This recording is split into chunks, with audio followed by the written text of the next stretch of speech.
I'm going to misspeak a lot tonight. I want to go over a topic with you guys every once in a while. I feel like today's topic is going to be something related to applications on your computer and things you're going to use on a daily basis to either fine-tune your computer, keep it more secure, do daily things that you do on a norm, whether it be browse the web, play video games, watch movies. And we're also going to go over some other things, like little things about editing, some things about audio and video and things like that. And then we'll wrap it up, we'll get into troubleshooting. The first thing I want to go into is antivirus. So what I was talking about for Windows 10, antivirus nowadays with Windows 10, they've done a pretty good job with some of their tooling that it's not as critical in my opinion, that you have antivirus as it was back in the day. Yes, there are risky clicks. Yes, there are ways that you could absolutely still get infections from going to the wrong website. And there are tools that I'm going to go over with you guys and kind of cover that cover those bases. So one of the things you have is built in is Windows Defender. And Windows Defender used to be just like an anti-malware tool back in the day. And it's changed into this. It's basically now a full-fledged suite of tools, and they basically cover all different things: antivirus, personal information protection, firewall. So they kind of bundle it all into one now. The most important that we really should talk about here, though, is the antivirus, because when you're looking at this is the tool that you're really using to scan your computer.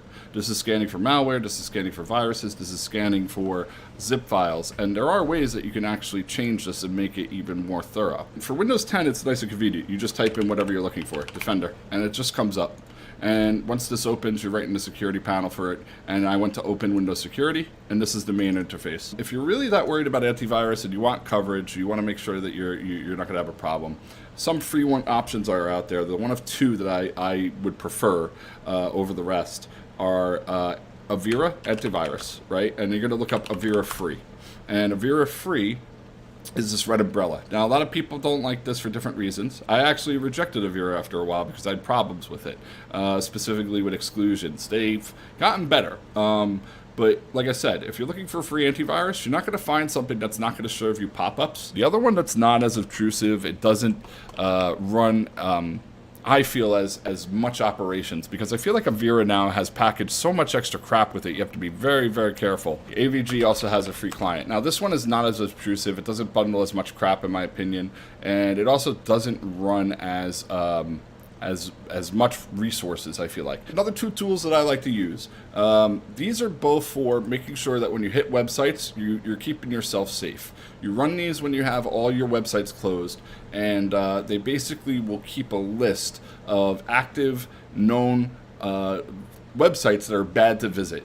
And it will make sure that your browser is not capable of visiting those sites by adding it to what's called a host file on your machine. The one that I like to use first and foremost is Spyware Blaster. And Spyware Blasters, both of these, like everything we're going to go over here is completely free or has starts freeware and then has options to buy into it. So what I do is I just go to updates, check for updates, and if there's a new client, it'll sometimes tell you go download the new client. But in this case, I just press OK. It says here's your exceptions. Here's the things you haven't blocked. So there's a couple Internet Explorer websites that it knows of that I haven't blocked since the last month. Now, I could do this now, but the problem is for any of these tools, you actually, it's required that you close all your web browsers. So I'm not going to do this right now and press enable, but I just wanted to show you what it looks like. And if I press this while all my web browsers are closed, it would just go fully protected, and that's it. And I close it, and that's the end of it. And Spybot is a little bit older, and it's been around for quite a while if you've seen this icon. And so I actually have this running in my tray right now. So I'm just going to bring it up and show it to you. The update, which is going to check and say you haven't updated in a month. So I'm going to do that now. And from immunization, it'll tell me here, okay, well, I need to check. I don't know if I need to close the browsers to check. Let's see what happens. So 20 are still unprotected. And again, if I did this now, probably have to close the web browser. So we're not going to do that. Spybot has a scan to actually go through and do looking for things that are relative to malware. So much like antivirus, this is going to do something that almost Windows Defender does as well. It's going to do scans as well. So having more than one tool is good. Sometimes they can interfere with one another, but I find that these three tools, Spybot, Spyware Blaster, and Windows Defender all pretty much work in simpatico. They don't have any problem. If you're not familiar with 7-zip, it's just a way of opening up and extracting files. Getting these files out of here can be very, very tedious. It can be very slow for Windows when you have thousands of files inside of a zip. One file, not a big deal. What you want to do is you want to right-click, and when you have 7-zip, you have this option here on this menu now. And 7-zip is going to give you a little bit more power here. It's going to say, I can extract this file directly right here where you are right now. I can extract it into a folder. I can extract it wherever you want. You tell me where you want to put it, and it'll put it there. The one downside to 7-zip, and the only reason why I like WinRAR better than 7-zip in one way, is if you have multiple files. If you highlight 2 files that are zip, and you right-click, and you go to 7-zip, there's no option to say extract each of these to a separate folder. And when you're in WinRAR, that is an option. I could say take 7 of these zips and extract each one of them into their own folder with their own name, all 7 of them into 7 different folders. Agent Ransack is a search utility. And inside of my documents folder, if I wanted to say I needed to find something, I need to find a resume, I need to find, I don't know, some document with my name in it, right? I'm going to put my first name, Nicholas. And what comes up is 2 matches. I have these 2 JavaScript files. Now, this isn't something I normally work with. It's probably just some embedded BS secondary file that I don't care about. The point that I wanted to show you here is that there's only 2 results. And I have this program called Agent Ransack. And when I click this, Agent Ransack's going to open up. And it's going to give me a prompt here. And it's going to tell me, what is your criteria? One of 2 things. Do you want me to search for file names containing something? Or do you want me to search for text inside of a file containing something, which is what Windows is supposed to be doing. But what happens here is when I run Agent Ransack, you're going to get a little bit more results. Now, it's going to take a little bit longer because this does such a good job at looking at files thoroughly. It's going to be able to examine every type of file that Windows doesn't normally look at. And what we actually get is we have a cache file here. And look at all this gibberish. There's all this individual text that has to do with programming, but there's people in here, and you can see it highlighted, the name's Nicholas. So you can actually find things really easily in your documents, in anything that has labels or text in it based on this program.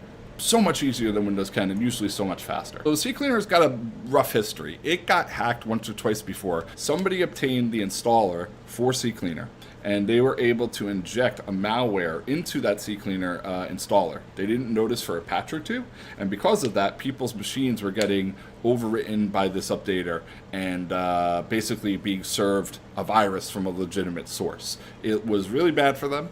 They are still dealing with it as far as I know from a legal standpoint, but the product has ever since been secured, and it's been moved to a different platform to make sure that that never happens again. The CCleaner does 2 things for you that it's very good at. One is it'll clean up crap on your computer. So if I press Analyze out, it'll do that. And then once it's done, it'll tell me at the top how much space is left. Now, I just use the default options here. I don't even change anything here. You can customize this, look them up if you want, look into the applications, but I leave everything the way it is, and then I just run that, and it saves you disk space based on things that are very safe to remove.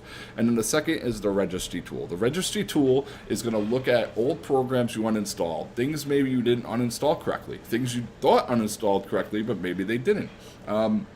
Over time, computers are like cars. They just break down, they start to scatter files, they start to not work right sometimes. So what this does is it takes a snapshot of your current registry, and I can run this now because I don't need to close web browsers to scan a registry.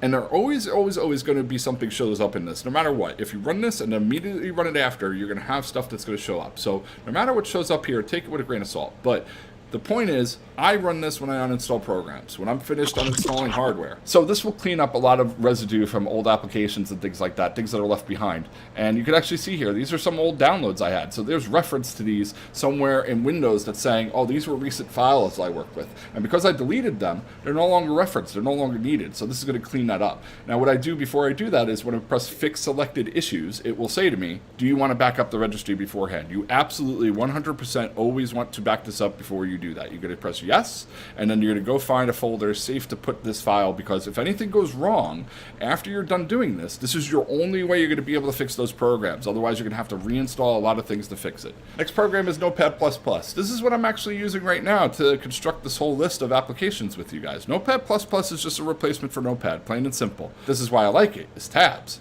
Anything I open, I can keep open up here. Anything I write, right? If I close Notepad++, That's it. It doesn't warn me to save. It doesn't warn me to do anything because it saves automatically. I reopen it, boom, there's my text. Nothing saved. How can I tell? There's a little red disk icon. This means that I haven't saved anything. So because of that, you should save this file. Otherwise, nothing's being written. There's no file here. That's why it says new one. Not only can I just hold control and I could go like this and I could resize the text and mess with it on the fly like most programs, right? But on top of that, what I can actually do is go to languages. And if I know what this language is, I can actually do encoding. Look how it color codes everything. It makes it nice and pretty. And it makes it easier to read. So if you're used to this language, you're used to programming, this is something that's just a nice, simple replacement for Word or Notepad when you want to just take quick notes and stuff. Rufus is just a program you use for when you want to make something bootable. If you have a program like Windows, right, and you want to reinstall Windows, you want to put this onto a flash drive to install Windows, you need to first boot up Rufus, and you're going to have to install that image. Now it's identified my thumb drive. It says, here's your 64 gigabyte thumb drive. What I'm going to do is I'm going to say, I want to give this an image. I want to be able to say, I want to install Windows. So I'm going to say select, find that ISO that I just had for Windows. This is a Windows CD-ROM that you would use to install Windows 10. And it's going to automatically format it and say, all right, I'm ready to put this onto your flash drive for you. It's going to start formatting it. And once this is done, this zip drive is now a Windows 10 CD. And then you can do this for anything else. You can use this for Ubuntu. You can use this for Linux. You can use this for any other CD that you have an ISO image for that is bootable by a computer. TeamViewer is another program that I have to warn you about because there is security about TeamViewer that's you should be cautious with. TeamViewer is good to have from time to time when you want to troubleshoot somebody's computer, you want to see somebody else who's working on an issue, and you want to see what's on their screen. I don't recommend that you leave TeamViewer installed on your computer. TeamViewer is not safe. It's been hacked in the past, and it could potentially get hacked again in the future. If I wanted to remote to connect to somebody, they would have to give me this ID, and then they would have to give me this password when I'm ready to connect to their computer. Same thing with vice versa. I would type it in here and connect, and then I get prompted for the password. I type in what they tell me. At that point, I'm able to see that person's screen and help them out. VirtualBox is for loading up virtual machines. If you want to take a Windows image, a Linux image, you want to practice, you want to learn about Ubuntu, you want to learn about CentOS, these are free Linux versions, you can go ahead and build your own machine doing this. And the way that it works is you just got to give resources from your own computer to this virtual computer. And that means you need to dedicate CPU, memory, and disk. So it's automatically choosing Linux Red Hat because I wrote CentOS. If I wrote Win 10, it automatically thinks I want Windows 10. 2048 is good for Linux. It's plenty. Windows, you probably want like 4 gigs. And this is only going to be used while the VM is running, okay? And it says, do you want to create a disk? It says 8 gigs. 8 gigs for CentOS may or may not be enough. I'm going to put a little bit more than that. I'm probably going to put like 20, 25. Normally, this would just be an installer, just like you would do on your own computer, on your own monitor. This is a completely new computer that's on my machine right now that I can now build and start using as if it were my own computer. Now,